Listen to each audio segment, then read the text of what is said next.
sure if that sounds right. I don't know if Canada's protesting or not. Are they? We should ask Marissa. So I've been to a few protests in London, right? I spoke to my dad about this the other day. My dad kind of really infuriated me. He was like, "Oh no." He was like, "No, but like these protests, it's a London thing. Like people are protesting in London because elsewhere people don't have a problem. Like, is he joking? It's way worse elsewhere." He basically said, like, you know, people aren't concerned about racism elsewhere because it's not a thing. Basically, he didn't say those Shut words. up! He did not But say I was like, that. Dad, you don't understand. Tell me exact words he said there. I can't remember them. No. I was like, Dad, you don't understand the issues you're talking about here. Like, we're going to the. It's worse everywhere that's outside London. Are you telling me in Northampton and fucking Bedford there ain't racism? He thinks there's only not racism because there's no black people. Exactly, but he thinks like because like. Toes in that bush. Because there aren't protests in Bedford, that it means everyone's happy. And I think it just shows a lack of diversity. Anyway, he was like, do you know what? He's like, we just watched the other day the London 2012 opening ceremony from the Olympics. Oh yeah, I saw that. I thought, fucking hell, they're putting that on. Jesus, they have run out of things to show. He was like, and honestly, he's like, there's such diversity in this country, and I've only just really sort of got my counter argument together because I had to talk to Dan about it and decompress. Yeah. And Dan was like, yeah, but diversity doesn't mean equality. Yeah. And I was like, actually, that's so right. And that's what I should have said to my dad. Yeah. But my dad thinks a lot of these like issues which, I don't know, manifest themselves in a race issue are London-centric issues. That's what he thinks. He's like, you've become very London-centric and you've got a very like London-centric point of view. I was like, Dad, you don't understand. And then I was like, you know, as a black person, you're 10 times more likely to be stopped by the police just for like racial profiling, for stop and search and stuff like this. Yeah, but that doesn't happen in Bedford, where of course it does. Of course it does. It's just as less black. How many black people does he know in Bedford? That London-centric thing is really interesting because I think that's actually the exact inverse of what is happening. Like, to be called London-centric, it's like, in London, it's like, you are so used to mixing with people of all different types and all different backgrounds and coming from all different countries that you don't get immune to it. Yeah. Whereas, but he is talking shit, no offence to your dad, because me and you I come from Northampton and you come from Bedford. Yeah. So we know what it was like to grow up in those areas where there are very few black people. And we have moved to London where it is much more diverse, so we know both sides, and they only know one side, so that is crap. Although he's way further along than my mum is. Way further along. I sent him some statistics from the group that we've been going to the protests of. It's raining now. Oh no. Get your laundry in. And I was like, this is why we're going. And I sent it to him on Instagram. Didn't hear a reply, so don't know if it's just like swallowing it or what. Do you want to pause this for a minute? Pause by. Yeah? Guys, it's raining. It's starting to rain, so we're going to move this inside. Okay. Anyway, I'm going to wrap this up. But I was quite upset with my dad for kind of dismissing the issue as a London problem. And he almost was kind of...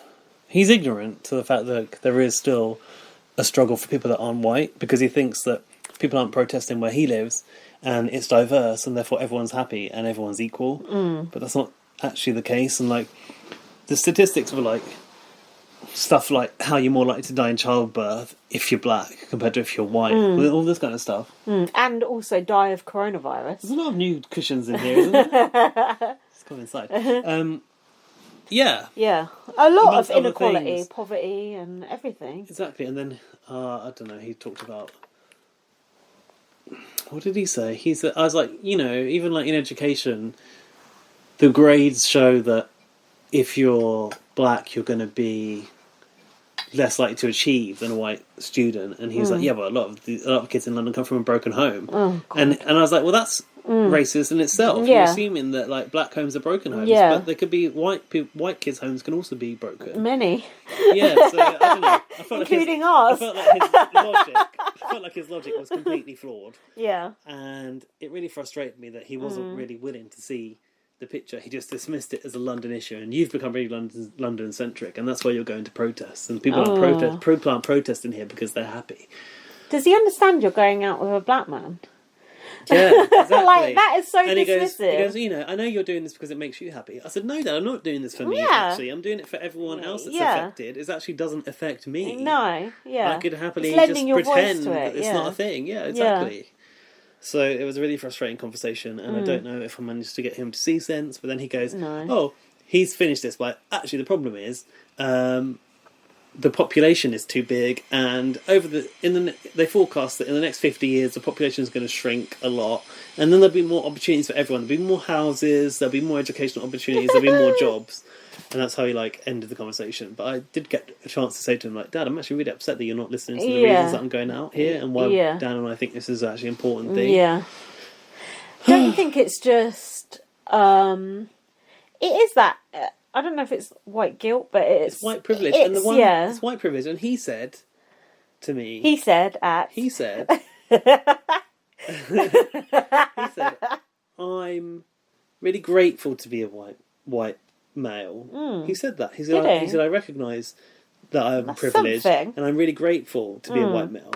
But then that says, if you're grateful to be a white male, that says you're at a disadvantage if you're not. Yeah. And this is the point I failed to sort of throw back in his face, but it's true. If you say, I'm grateful to be a white male... You should know why you wouldn't be grateful to not be a white male. It suggests the alternative is not as favourable. Yeah. Why is that? Yeah. Why do you assume it's like that? Yeah. Especially where you come from, everyone's happy and everyone's fine, and we're so diverse and we're so equal. Why are you now still happier now to be a white male than anything else? Because if everything was fine by now, by that logic, it would be fine to be Asian, black, mixed race or whatever. Yeah. Which obviously it is fine to be any of those things, and you shouldn't be at a disadvantage, but unfortunately... You are. Yeah. I think the key is to not get too involved in these conversations with them. I do. With your parents. I do. I just think it's fighting a losing battle, and it's painful. It's tiring. It's painful, it's exhausting, and we're two white people saying that. So yeah, exactly. I was going to say, the battle is tiring. For black people and for people that aren't white, day in, day out. And it's a constant battle that's been going on for years. And suddenly it's trending, it's in the spotlight, and now we're getting involved. And I guess we have the privilege of being able to just say, oh no, I can't be bothered to have that conversation. It's too exhausting. Yeah. Whereas a black person couldn't necessarily do that. No. So maybe we should. Maybe we shouldn't do that, and maybe we should do the opposite. It's hard to know. It's hard to know what to do for your own mental health and what to do that's right.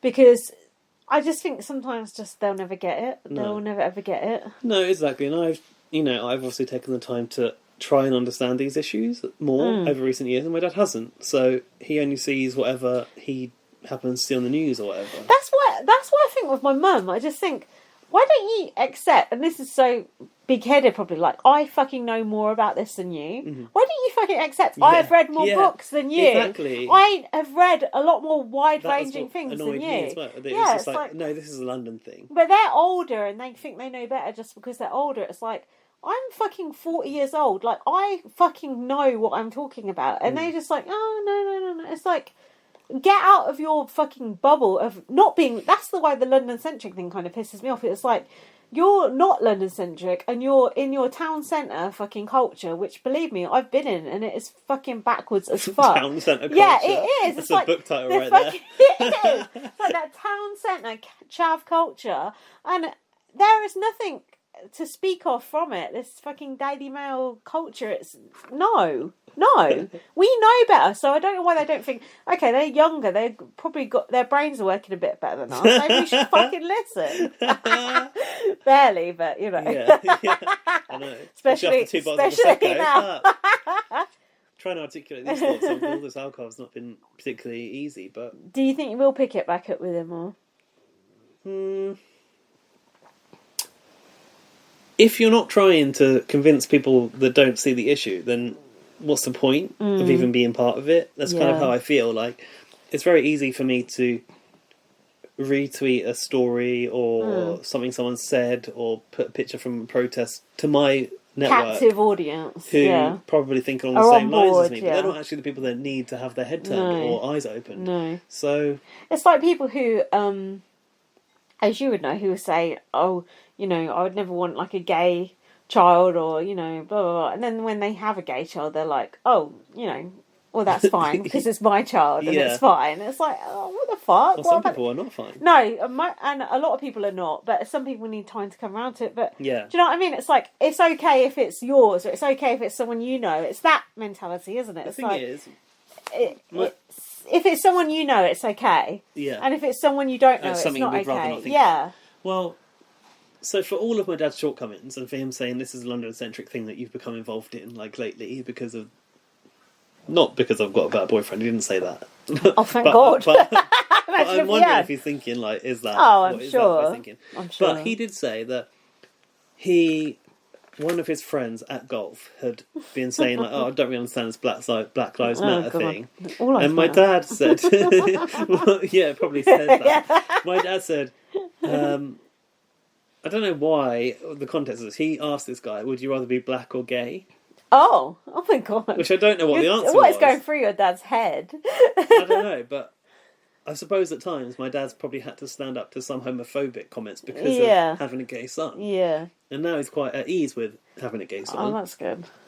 And he always has been. It's never been an issue that I've been aware of. Yeah. But he turned it on his guy to say, would you rather be black or gay? I suppose he was saying that being gay and white is the favourable alternative. Well, I guess it is, because you could pretend not to be gay, theoretically. Like, if someone met you... You can't pretend to not be black. Yeah. So if someone met you, they wouldn't necessarily know you were gay, so they wouldn't know to hate you if they were a fucking prejudiced cunt. Yeah, true.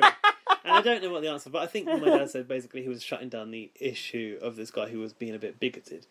So, in some ways, my dad is fighting the fight.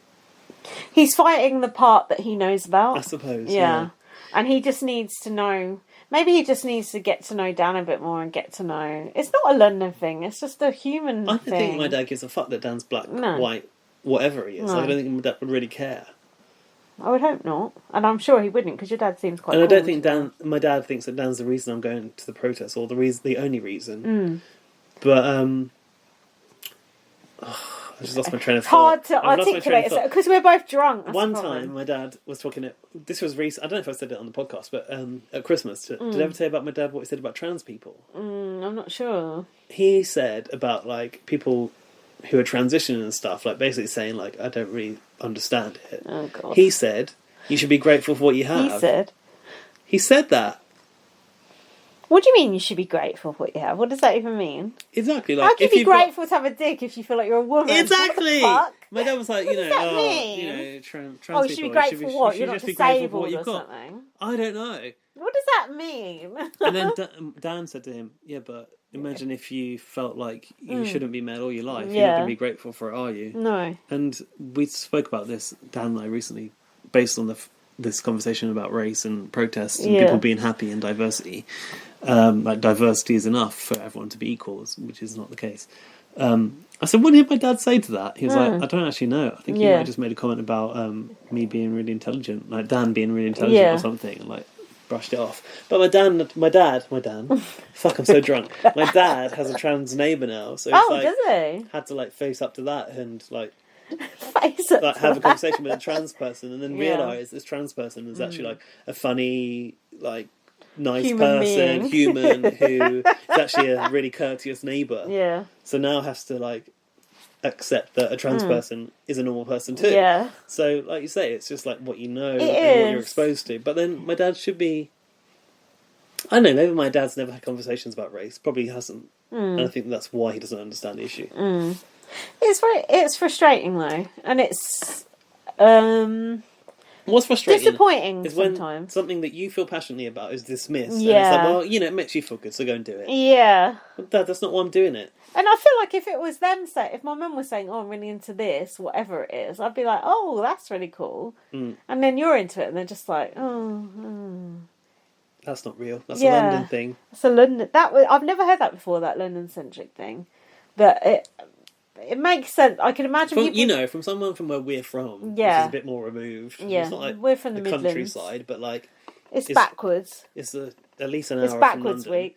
It's every week. It's very easy to show these to perceive these issues as being a London problem, then you don't really have to worry about them, do you? Yeah, it's like knife crime and everything. Yeah. It's a London thing. Yeah, and exactly. and terrorism, it's a London thing. And then you don't have to worry about it anymore. Listen to Dad, there's actually protests happening in Birmingham, Brighton, probably Manchester. Around the world. Cities, so it's not a London thing because it's happening worldwide. Yeah. And it was sparked from something that happened in America. Yeah. But also the fact that people